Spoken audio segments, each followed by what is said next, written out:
And Marvin, and we are Say What TV. We are here at Doug Curitan's of Some Men Like It Haute. Haute or Haute? Haute. Haute. Haute. Haute. H-O-E. Oh, damn it. H-A-U-T-E. Yeah. I knew it was I didn't know how to say it. Right, exactly. It's a tricky word. It's haute couture. We're interviewing Doug today. He's a wonderful guy. As a matter of fact, here, take a look at his store. We went shopping a couple days ago. Check this out.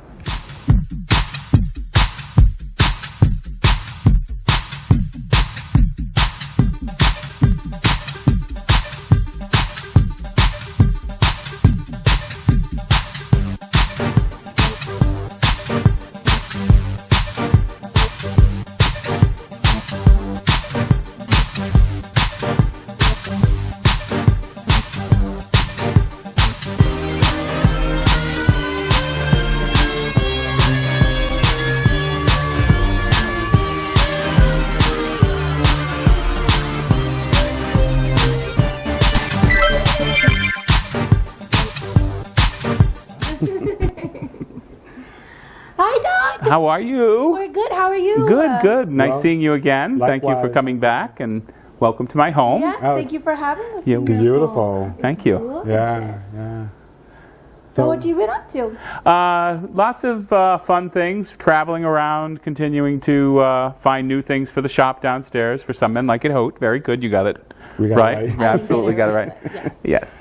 And the usual things, the fans, Talk to the Fan is going well. We're going to be at Miami Beach Pride this year, so we're Wow. looking forward to that, having a good time back there again.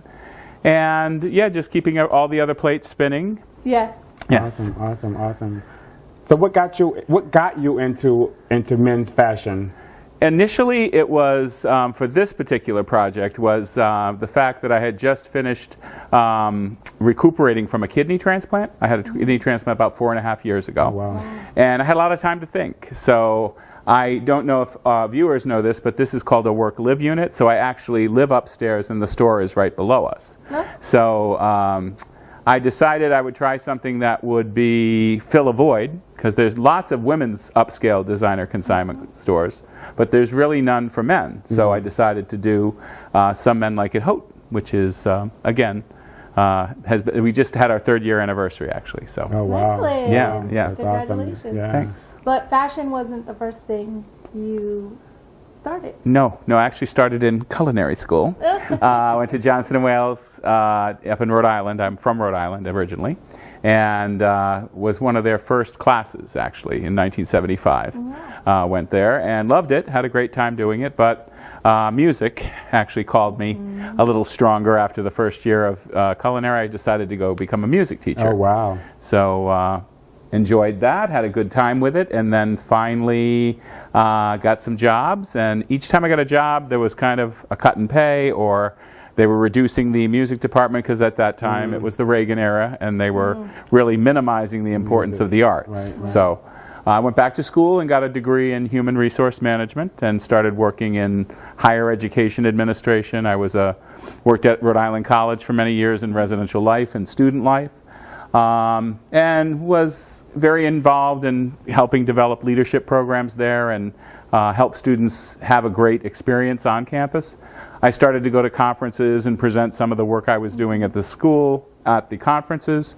Other folks started inviting me to their campuses, and that created a consulting business. Oh, wow. So I've been a consultant now for over 30 years, an educational consultant, where I design and develop workshops and seminars, and I'm still doing that. I actually did one last week, this past week, up at Clark University with some great administrators up there. So what would you say is the hardest thing about running a clothing store? And it's consignment. Consignment, yes. Well, I thought originally it was going to be getting inventory, but the day that we had the least inventory was the first day. And the word of mouth has just been phenomenal. Consignment's kind of a culture. It's people love the hunt. They love to find something that nobody else has. Right. Yeah. And so when we get in some really unique pieces, whether it's shoes or belts or sunglasses or nice shirts and suits, people really get excited about finding that find. Right. So that really, so far, it's been because I have such a great staff. I have wonderful staff that works downstairs and keeps everything in order, and really we've become very selective because there's a lot of thrift, which is different from consignment. Thrift you donate, consignment you actually make some money back on. So our tagline is fashion reinvestment for the well-dressed man. So if you've spent a lot and invested a lot in your look, and you want to keep that going, this is another option for that as well. Oh, okay. So really it's been pretty amazing in terms of the way the community has taken hold to it, and we're happy. We're looking forward to many, many more years. So tell us about the name of the store, Some Men Like It Haute. Well, I was actually sitting across the street at what was it called across the street? Oh, Acapulco Lindo. Oh, Acapulco with some Lindo. friends, and I was telling them, pitching them the idea, and we were just talking about Some Like It Hot, you know, Some Like It Hot, and so then I started with Some Men Like It Hot. That would be good. Right. But then Haute came into it, or Some Like It Haute, and then Some Men Like It Haute became the final. And there's a strike through. There's a word that's struck out in your logo. Oh, it's actually a little it's a little accent thing that I know. okay. There's a certain name for that. I can't remember what it is. Oh, gosh, it's yeah. Some Like It Haute is what it looks like, but we put men with that little right, No, Yeah. that was smart. You So- also have hats and you have sunglasses, Shoes. Yep. shoes. Yeah, anything, belts, ties, cufflinks, Yeah. anything that anyone who really enjoys. bags. And bags. Yeah, Yeah, yeah. bags, lots of nice bags. Merces. Merces. Merce! That all-important carry-all. Yeah, yeah.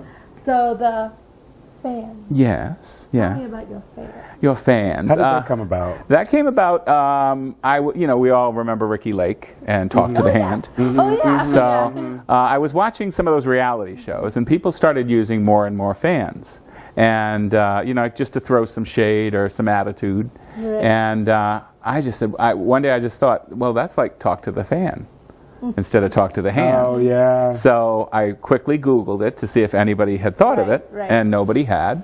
So I copyrighted it and started developing the different sayings, and asked my friends what they liked. Right. And before you knew it, I had about 20, 25 sayings. And then we needed a tagline, because I always have a tagline. Yeah. You know, Some Men Like It Haute, a little fashion reinvestment. What's the scoop? A little dish never hurt anyone. Right. So for Talk to the Fan, it was dismissed with a twist of the Right, wrist. that's right. Oh, right, that's right. And that led to me writing a song, Right. which is dismissed with a twist of the Yes, yes, yes. available on iTunes.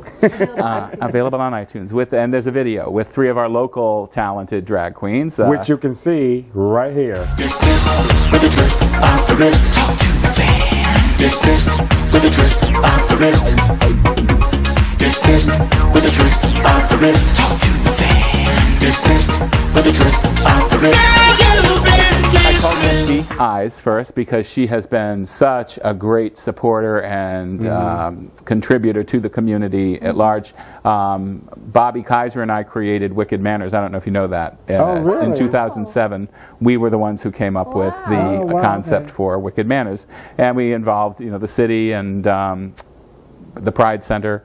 And so Misty was the very first person I met who was interested in really getting involved and putting a lot of her free time into that. So she's been our MC ever since 2007. And I called her first and I said, would you be interested in doing a song to help promo my fans? This will be like a little jingle. That's what I thought at first. Right.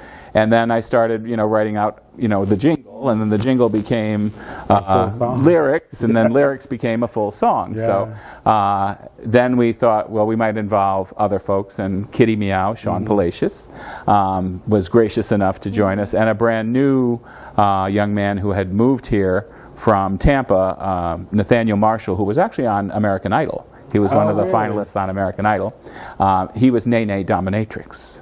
And so the 3 of them graciously put it all together, and as you've just seen in the video, they did a really, really great job. And Wow, so that's awesome. been our theme song. And Yeah, it's a great song. And Randy did the... Randy Abensheim, Right. yeah, wonderful, wonderful Yeah, he's a great guy. producer, music director, and helped me with a lot of the arranging. We actually used to use one of his songs to open our show. Oh, really? Yeah, Oh, that's Randy. yeah, Okay, yeah. Yeah, So we got our own song. yeah, yeah. Right. So We can always work on a new song. yeah, we could work on a new song. Randy. Come on, Randy, come on back. He's in San Diego now. Oh, yeah, working that's with right, that's right. Sam Ash Music. Yeah, Oh, yeah, wow. there. He's still doing his very talented producing Oh of yeah, music he's out great. there. He's great. Yeah. We need to say what? TV fan. Oh yeah. Yes, maybe I can put Say What on the next crop. Mm-hmm. Okay. Say what? Say what? Tight. So where can we stalk you? How can we find you? What? Well, there's several ways. Obviously, somemenlikeithaute.com. We have a website. We have a Facebook page for all of the companies that we have. So Some Men Like It Haute, as well as talktothefan.com, where you can actually look and place an order for any of the 24 fans that we have. You can also buy those right downstairs at Some Men Like It Haute anytime. And we have a Facebook page for that as well. And just on Wilton Doug on Facebook if they want to talk to me directly about any ideas or any new things. But generally, if they contact us through the store or the fans, we can get all their ideas put in place. Awesome. Perfect. Yes. Who's that? Oh, some men like it. Oh, some men like it. Oh, some men like it. Oh, and I am Marvin. And I am Susu. And I am Doug. And this is Say What TV. We got to get a fan. Say what?